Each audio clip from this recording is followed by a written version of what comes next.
Welcome to civils only. आप सभी को लोहड़ी और मकर संक्रांति की बहुत बहुत शुभकामनाएं। तो चलिए आज का वीडियो शुरू करते हैं, क्योंकि पढ़ने में ही सब कुछ है। बाकी फेस्टिवल्स, लोहड़ी और मकर संक्रांति ये सब तो मनाए ही जाते रहेंगे। आज का पहला प्रश्न है, open network for digital commerce पहल निम्नलिखित में से किसके द्वारा शुरू की जा रही है? ऑप्शंस हैं उद्योग और आंतरिक व्यापार संवर्धन विभाग द्वारा, उपभोक्ता मामलों के मंत्रालय द्वारा, कारपोरेट कार्य मंत्रालय द्वारा या फिर आर्थिक मामलों के विभाग द्वारा। इसका करेक्ट आंसर होगा ऑप्शन ए, उद्योग और आंतरिक व्यापार संवर्धन विभाग द्वारा। अभी हाल ही में भारत सरकार ने उद्योग और आंतरिक व्यापार संवर्धन विभाग यानी DPIIT द्वारा प्रस्तावित open network for digital commerce पहल के कार्यान्वयन को गति प्रदान करने के लिए एक निजी क्षेत्र वाली गैर लाभकारी कंपनी स्थापित करने का निर्णय लिया है। और ये सरकार ई-कॉमर्स बाजार के बुनियादी ढांचे को मौजूदा प्लेटफॉर्म केंद्रित मॉडल से बदलकर एक ओपन नेटवर्क मॉडल करना चाहती है, ताकि ई-कॉमर्स का लोकतांत्रिकरण किया जा सके और अमेजॉन, फ्लिपकार्ट जैसे बड़े बड़े ई-कॉमर्स प्लेटफॉर्म के प्रभुत्व को समाप्त किया जा सके। चलते हैं नेक्स्ट क्वेश्चन पे। निम्नलिखित में से किस देश ने हाल ही में पहली बार एक्स जेंडर मार्कर के साथ पासपोर्ट जारी किया है? ऑप्शंस हैं फ्रांस, अर्जेंटीना, नीदरलैंड या फिर संयुक्त राज्य अमेरिका। इसका करेक्ट आंसर होगा आंसर डी, संयुक्त राज्य अमेरिका। अभी हाल ही में USA ने ट्रांसजेंडर लोगों के अधिकारों को ध्यान में रखते हुए पहली बार एक्स जेंडर मार्कर के साथ पासपोर्ट जारी किया है। और ये पासपोर्ट पाने वाले सबसे पहले अमेरिकी नागरिक जो है वो, उनका नाम है दाना जजीम। ये वहाँ एक इंटरसेक्स एक्टिविस्ट है और ये पासपोर्ट पाने वाले पहले अमेरिकी नागरिक बने हैं। और ऐसा करने वाला पहला देश नीदरलैंड था। चलते हैं नेक्स्ट क्वेश्चन पे। थर्ड क्वेश्चन है, अनीता आनंद जो कि एक भारतीय मूल की महिला हैं, हाल ही में किस देश की रक्षा मंत्री बनी है? ऑप्शंस हैं इंग्लैंड, कनाडा, संयुक्त राज्य अमेरिका या फिर रूस। इसका करेक्ट आंसर होगा ऑप्शन बी, कनाडा। कनाडा सरकार ने भारतीय मूल की कनाडाई राजनेता अनीता आनंद को कनाडा का नया रक्षा मंत्री नियुक्त किया है। और अनीता आनंद ने इस पद के लिए भारतीय मूल के हरजीत सज्जन की जगह ली है, यानी कि वहाँ के रक्षा मंत्री इससे पहले भी भारतीय मूल के थे। नेक्स्ट क्वेश्चन पे। फोर्थ क्वेश्चन है, निम्नलिखित में से किस देश के साथ भारत ने हाल ही में दिल्ली में अपनी पहली रणनीतिक वार्ता की थी? ऑप्शंस हैं फिलीपींस, ब्राजील, किर्गिस्तान या फिर सिंगापुर। इसका करेक्ट आंसर होगा ऑप्शन सी, किर्गिस्तान। भारत और किर्गिस्तान ने नई दिल्ली में अपनी पहली रणनीतिक वार्ता 26 अक्टूबर 2021 को की थी, जो कि सुरक्षा और रक्षा सहयोग बढ़ाने पर केंद्रित थी। इन दोनों देशों ने अफगानिस्तान संकट के कारण साझा खतरों और उनके सामने आने वाली चुनौतियों पर भी वार्ता की थी। चलते हैं नेक्स्ट क्वेश्चन पे।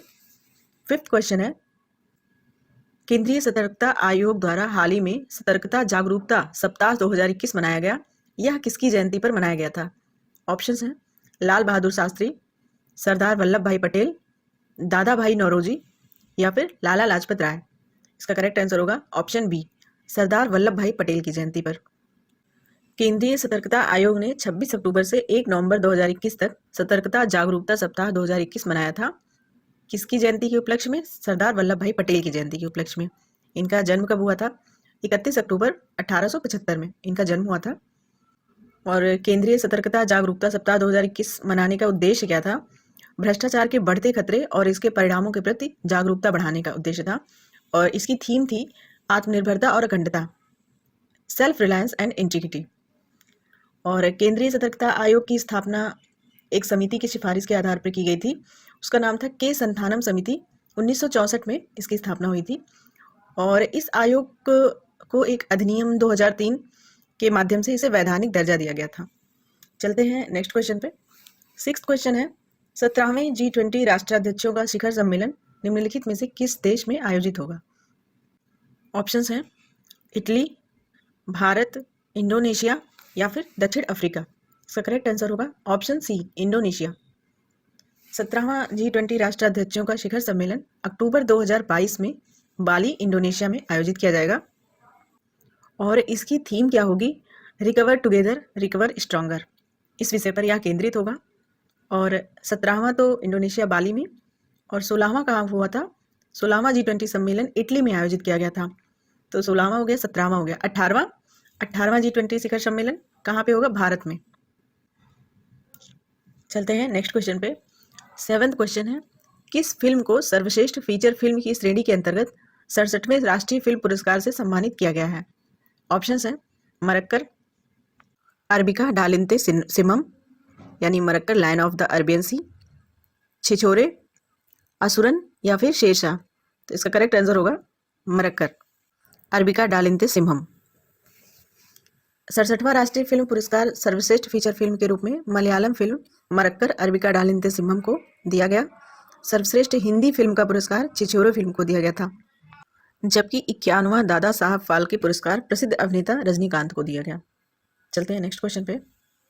आयुष्मान भारत स्वास्थ्य अवसंरचना मिशन की शुरुआत कहाँ से की गई है? ऑप्शंस हैं वाराणसी, अमृतसर, लखनऊ या फिर नैनीताल से। इसका करेक्ट आंसर होगा ऑप्शन ए वाराणसी। प्रधानमंत्री नरेंद्र मोदी ने 25 अक्टूबर 2021 को वाराणसी उत्तर प्रदेश में आयुष्मान भारत स्वास्थ्य अवसंरचना मिशन का शुभारंभ किया था। यह मिशन शहरी और ग्रामीण क्षेत्रों में सार्वजनिक स्वास्थ्य के बुनियादी ढांचे में सुधार करने में मदद करेगा और साथ ही राष्ट्रीय स्वास्थ्य मिशन के उद्देश्य को पूरा करने में भी मददगार साबित होगा।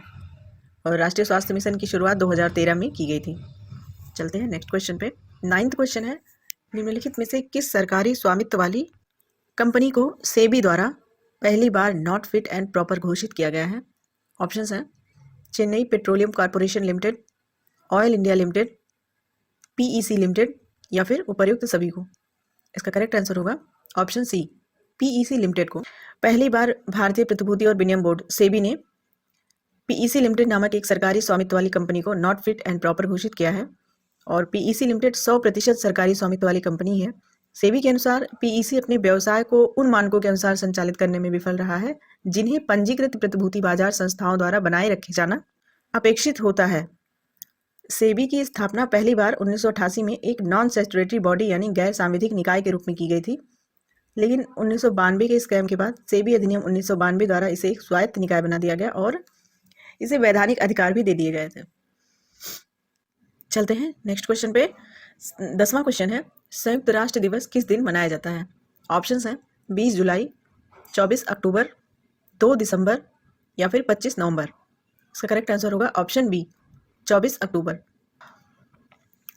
संयुक्त राष्ट्र दिवस प्रतिवर्ष 24 अक्टूबर को मनाया जाता है और यह दिन 1948 से मनाया जा रहा है और इसकी स्थापना आधिकारिक तौर पर 24 अक्टूबर 1945 को की गई थी, जब चीन, सोवियत संघ, फ्रांस, अमेरिका, यूनाइटेड किंगडम के साथ साथ अन्य हस्ताक्षरकर्ताओं के द्वारा संयुक्त राष्ट्र चार्टर की पुष्टि की गई थी। तो आज का वीडियो यहीं पे स्टॉप करते हैं, मिलते हैं नेक्स्ट वीडियो में। Thank you.